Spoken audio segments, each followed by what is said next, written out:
Hi everyone, आज की इस वीडियो में हम बात करेंगे क्लासिकल डांस के बारे में। और वो भी कहाँ के क्लासिकल डांस के बारे में बात कर रहे हैं, मणिपुर के। मणिपुर राज्य का जो क्लासिकल डांस है यानी शास्त्रीय नृत्य है वो कौन सा है, मणिपुरी। इसके बारे में मैं पहले भी बता चुकी हूँ। ठीक है, अब इसके बारे में कुछ चीज़ें जानते हैं। ये वैष्णव संप्रदाय से संबंधित है। मणिपुरी नृत्य में पेना वाद्य यंत्र का प्रयोग होता है। किस संप्रदाय से संबंधित है इसके बारे में आपको जानना है। और किस वाद्य यंत्र का प्रयोग किया जाता है इसके बारे में भी जानता है। इसमें पेना वाद्य यंत्र का प्रयोग किया जाता है। इसको हम हल्का सा दिमाग में रख लेंगे। ठीक है, गायन शैली का संबंध मणिपुरी नृत्य से है। अब यहाँ से क्वेश्चन पूछा जाता है कि मणिपुरी नृत्य का संबंध किस शैली से है, तो आपको बताना है गायन शैली से है। मणिपुरी नृत्य की प्रमुख शैलियाँ रास, संकीर्तन, थंगता, जोगाई, चोलाम है। ठीक है, ये कौन कौन सी इसकी शैलियाँ हैं। मेन जो है वो गायन शैली है और बाकी जो प्रमुख शैलियाँ हैं ये कौन सी है, आप यहाँ पे थोड़ा सा याद रख लेंगे। ठीक है, आइए आगे।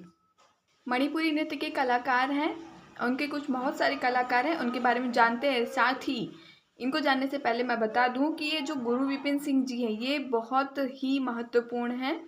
इससे कई बार क्वेश्चन बनता है। ठीक है, इनके बारे में जानते हैं। ये पहले कलाकार है, ठीक है, मणिपुरी नृत्य के।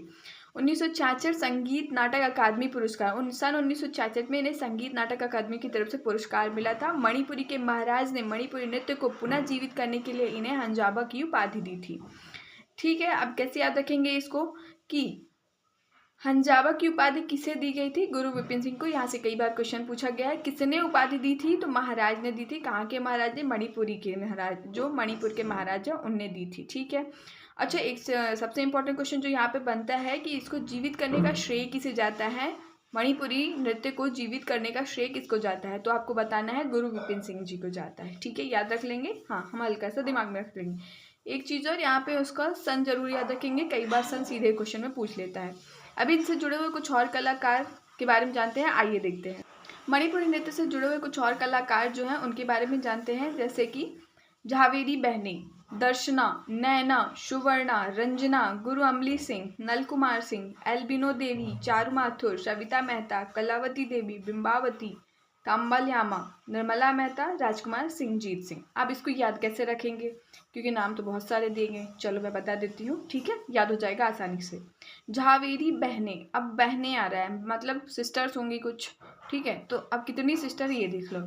झावेरी, दर्शना, नैना, सुवर्णा, रंजना, ये सारी क्या हो जाती हैं, बहनें। याद रख लेंगे। ठीक है, यहाँ पे हमारे पास कुछ सिंह भी हैं, उनको हम कैसे याद रखेंगे, गुरु अमली सिंह, नल कुमार सिंह, यहाँ पे राजकुमार सिंह, जीत सिंह। याद रख लेंगे। चलो ठीक है, अब आ जाओ चारू माथुर, सविता मेहता। मेहता से आपको कैसे याद रखना है, तारक मेहता आपने देखा होगा, एक शो है, मूवी शो है, तो उससे याद रखेंगे सविता मेहता और निर्मला मेहता। ठीक है, याद हो गया।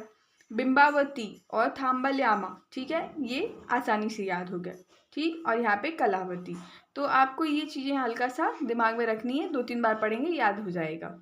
अब आगे बात करते हैं जो उत्तर प्रदेश राज्य का शास्त्रीय नृत्य है, कथक के बारे में। इसको मैंने बताया था कैसे याद करना है कि उत्तर प्रदेश में सबसे ज़्यादा जो फेमस चीज़ें वो क्या होती है, पान होती है। और पान में क्या लगाते हैं, कत्था।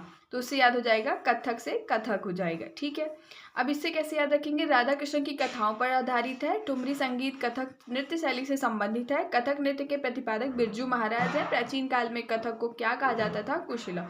अब इन चारों पॉइंट से क्वेश्चन कैसे बनते हैं मैं बता देती हूँ।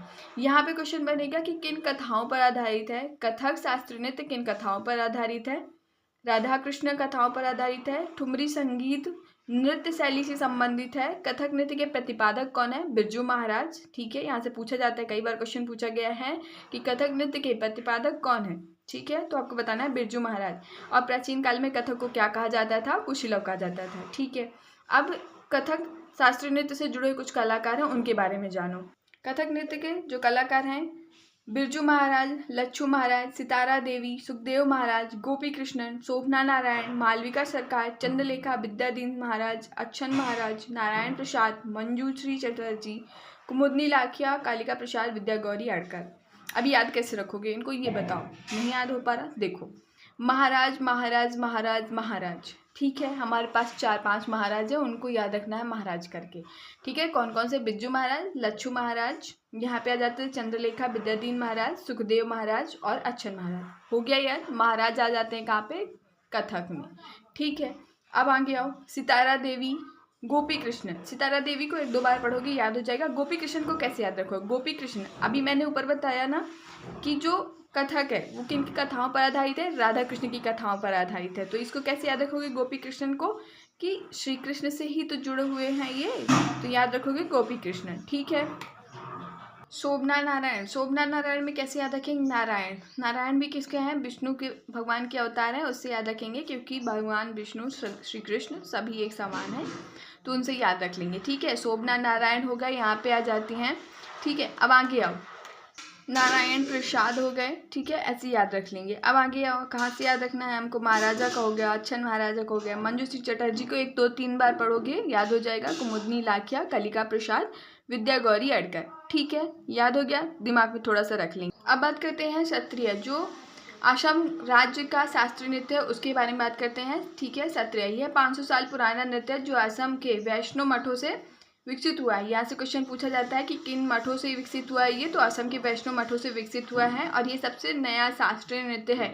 यहाँ से कई बार क्वेश्चन पूछा गया है कि ये किस वर्ष में आया है, ये अगर आपको पता है तो आप बताना, बाकी आगे मैंने ऑलरेडी बता रखा है। ठीक है, शास्त्रीय नृत्य है और इसके फाउंडर श्रीमंत शंकर देव है। यहाँ से भी कई बार क्वेश्चन पूछा गया है कि इसके फाउंडर कौन है, यानी क्षत्रिय शास्त्रीय नृत्य के फाउंडर कौन है, तो आपको बताना है श्रीमंत शंकर देव हैं। ठीक है, इसको शास्त्रीय नृत्य में वर्ष 2000 में शामिल किया गया है। ठीक है, याद रखना है कि किस वर्ष में शामिल किया है, 2000 में याद रखना है। अब ये कई नामों से जाना जाता है, जैसे कि नाडू भांगी, झुमरा नाच, चाली नाच, बिहार नाच, सूत्रधारी, गोसाई प्रवेश। ठीक है, याद रख लेंगे। ठीक है, हम हल्का से याद रख लेंगे। अब इसके कलाकार के बारे में पढ़ते हैं। इनके कलाकार कौन कौन से हैं? श्री शंकर देव, शारदिया सैकिया, गुरजातिन गोस्वामी, प्रभात शर्मा, प्रदीप चालिहा, ललित ओझा, परमानंद बरबायन, मणिक बरबायन, गहन चंद्र गोस्वामी। बरबायन से याद हो जाएगा, आपको 2 बरबायन याद रख लेने हैं, याद हो जाएगा। परमानंद बरबायन, मणिक बरबायन। ठीक है, अब शैकिया सत्रिय से कुछ मिलता जुलता है। ठीक है, याद रख लेंगे।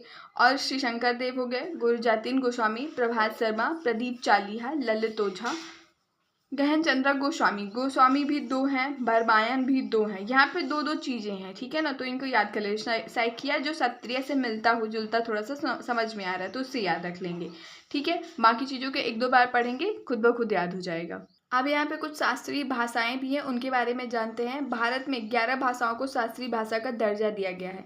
कौन कौन सी वो भाषा है ये जानते हैं। ठीक है, तमिल वर्ष 2004 में घोषित की गई है, सबसे पहली शास्त्रीय भाषा तमिल है, याद रखेंगे, बहुत इंपॉर्टेंट क्वेश्चन है, कई बार पूछा गया है। ठीक है, दूसरा कौन सी है? संस्कृत 2005 में, कन्नड़ 2008 में, तेलुगु 2008 में, मलयालम 2013 में, उड़िया 2014 में, मराठी 2024 में, पाली 2024 में, प्राकृत 2024 में, असमिया 2024 में, बंगाली 2024 में। टोटल कितनी भाषाएं हैं? 11 भाषाओं को हम शास्त्रीय भाषा के रूप में जानते हैं। ये टोटल 11 भाषाएं मैंने बता दी। एक बार और देखेंगे जिससे आपको एकदम से अच्छी तरीके से याद हो जाए। ठीक है, तमिल, संस्कृत, कन्नड़, तेलुगु, मलयालम एंड आगे आप बताएं उड़िया, मराठी, पाली, प्राकृत, असमिया और बंगाली। ठीक है, समझ आई बात? आज का ये वीडियो जाता है यहाँ पे डन। मिलते हैं नेक्स्ट वीडियो में। अगर आप मेरे चैनल पे नए आए हैं तो इसको सब्सक्राइब कर लीजिए ताकि important hand written notes and videos आपको मिलते रहें। वीडियो के नीचे मैंने PDF की लिंक दी है, आप इससे डाउनलोड करके पढ़ सकते हैं। आपको नोट्स बनाने की ज़रूरत बिल्कुल भी नहीं है, यहाँ से आप डाउनलोड करके आसानी से पढ़ सकते हैं। ठीक है, तो मिलते हैं नेक्स्ट वीडियो में। Thank you for watching, bye bye.